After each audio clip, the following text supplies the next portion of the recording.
कालचा शुक्रवार तंत्रज्ञानाच्या विश्वात वेगळा ठरला। टेक जायंट अर्थात तंत्रज्ञानातील दिग्गज कंपनी असलेल्या मायक्रोसॉफ्टच्या क्लाउड सर्व्हिस मधील त्रुटीमुळे शुक्रवारी अवघं जगच गोठलं। मायक्रोसॉफ्टच्या ऑपरेटिंग सिस्टीमवर अवलंबून असलेल्या जगभरातील 95% संगणकांनी काम करणंच बंद केलं। भारतासह अनेक देशांमध्ये 2000हून अधिक उड्डाणं रद्द झाली। विमानतळावर मॅन्युअली म्हणजेच चक्क हाताने काम करावं लागलं। या संकटामुळे रेल्वे आणि मेट्रो सेवा देखील प्रभावित झाल्यानं आयटी इतिहासात सर्वात मोठी त्रुटी झाल्याचं दिसून आलं।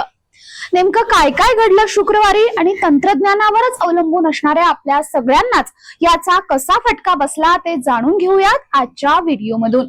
नमस्कार, मी भाग्यश्री आणि आपण पाहत आहात बखर लाईव्ह।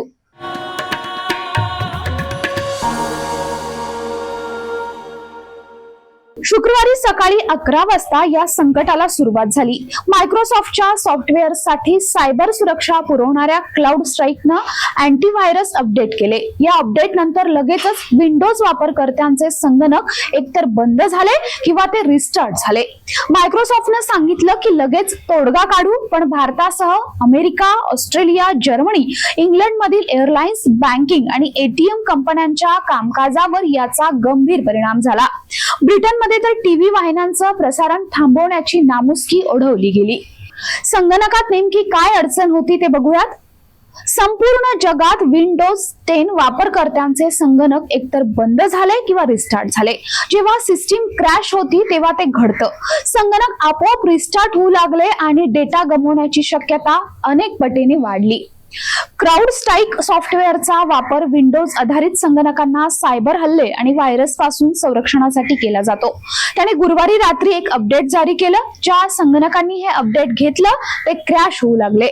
क्लाउड स्ट्राईकनं त्यांच्या वेबसाईटवरून अपडेट काढून टाकले। ज्या संगणकावर ते इन्स्टॉल झाले ते मात्र पुन्हा कसे रिस्टोअर होणार याबाबत काहीही स्पष्टता नव्हती। रिमोट ऍक्सेसद्वारे सुधारणा करण्याचं मोठं आव्हान आहे। हे सर्व मॅन्युअली करण्यास प्रचंड वेळ लागेल। तोपर्यंत हा त्रास सुरूच राहणार आहे। सुदैवानं डिजिटल पेमेंटवर याबाबत काहीही त्रास झाला नाही। विमान कंपन्यांना उड्डाणे रद्द करावी लागली किंवा वेळापत्रक नव्याने द्यावं लागलं। इंडिगोच्या 192 विमानांसह 200 उड्डाणे रद्द झाली। मॅन्युअल प्रक्रियेमुळे डझनभर उड्डाणांना विलंब झाला। मुंबईतून 9, पुण्यातून 39, शुक्रवारी 15, शनिवारची 24 अशी विमानं रद्द झाली।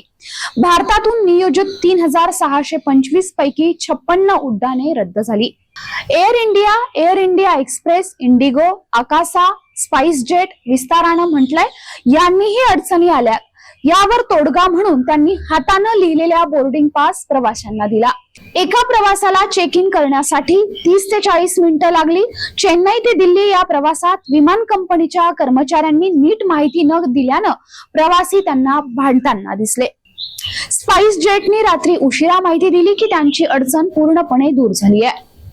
दुसरीकडे आरबीआय, एसबीआय, एचडीएफसी, ऍक्सेस आणि आयसीआयसीआय बँकेतही सामान्यपणे कामकाज पार पडलं। इतर बँका आणि एनबीएफसी वर किरकोळ परिणाम झाल्याचं दिसलं। स्टॉक एक्सचेंज एनईएससी आणि बीएससी मध्ये सामान्यपणे काम झालं, परंतु मोतीलाल ओसवाल, एंजल ब्रोकिंगसह अनेक ब्रोकरेज कंपन्यांनी समस्या नोंदवल्या।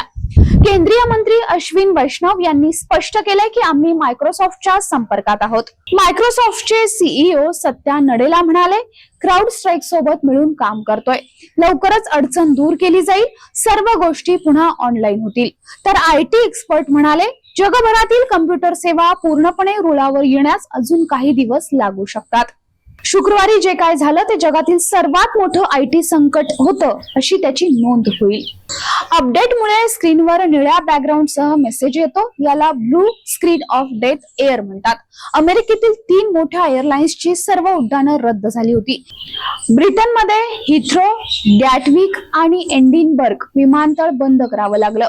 कोविड नंतर पहिल्यांदाच असं घडलं। रात्री ऑपरेशन सुरू झालं। न्यूयॉर्क ते लंडन पर्यंत डॉक्टरांच्या अपॉइंटमेंट्स नव्हत्या। शस्त्रक्रिया लांबल्या होत्या। आपत्कालीन सेवांवर 4000 कॉल आले। लंडन स्टॉक एक्सचेंज मध्येही कामावर परिणाम झाला। Mercedes Benz, McDonald, sky news, visa यांच्या सेवा प्रभावित झाल्या। अमेरिका आणि ब्रिटनमधील स्टोअरमध्ये डिजिटल पेमेंट नसल्यामुळे व्यवहार रोखीनं करावे लागले। टेस्ला अमेरिकेतील उत्पादन थांबवावं लागलं। मायक्रोसॉफ्टकडे अशा संकटासाठी कुठलाही प्लॅन बी नव्हता. ते स्वतःच सायबर सिक्युरिटी फर्म त्रुटी दूर करण्याची वाट पाहत राहिले. ही अत्यंत धोकादायक स्थिती होती. आर्थिक प्रणालीचे महत्त्वपूर्ण घटक मायक्रोसॉफ्ट ऑपरेटिंग सिस्टीमवर जात अवलंबून असतात. तथापि यालाही पर्याय आहेत. अनेक कंपन्या लिनक्स आणि मॅक वापरतात, पण एअरलाइन्स आणि इतर उद्योगांनी असं गृहीत धरलं की मायक्रोसॉफ्टमध्ये काहीच चुकीचं घडू शकत नाही. देशात पर्यायी कार्यप्रणालीचा विकास गांभीर्यानं करण्याची वेळ आता आली आहे. सॉफ्टवेअर डेव्हलपमेंट आणि UPI सारख्या प्रणालीची स्थापना ही भारताची क्षमता दर्शवते. 95% संगणक मायक्रोसॉफ्टच्या ऑपरेटिंग सिस्टीमवर चालतात. आता साहजिकच जगभरात यावर पर्याय शोधण्यावर भर दिला जाईल. हा व्हिडिओ जर आवडला असेल तर लाईक करा, शेअर करा, आमच्या चॅनलला सबस्क्राईब करा. तुमच्या प्रतिक्रिया आमच्यासाठी महत्त्वाच्या आहेत, त्यामुळे कमेंट नक्की करा. धन्यवाद. समाजकारण, प्रशासन आणि राजकारणातल्या अचूक विश्लेषणासाठी बखर लाईव्हच्या सोशल मीडिया प्लॅटफॉर्म्सना लाईक, फॉलो आणि सबस्क्राईब करा.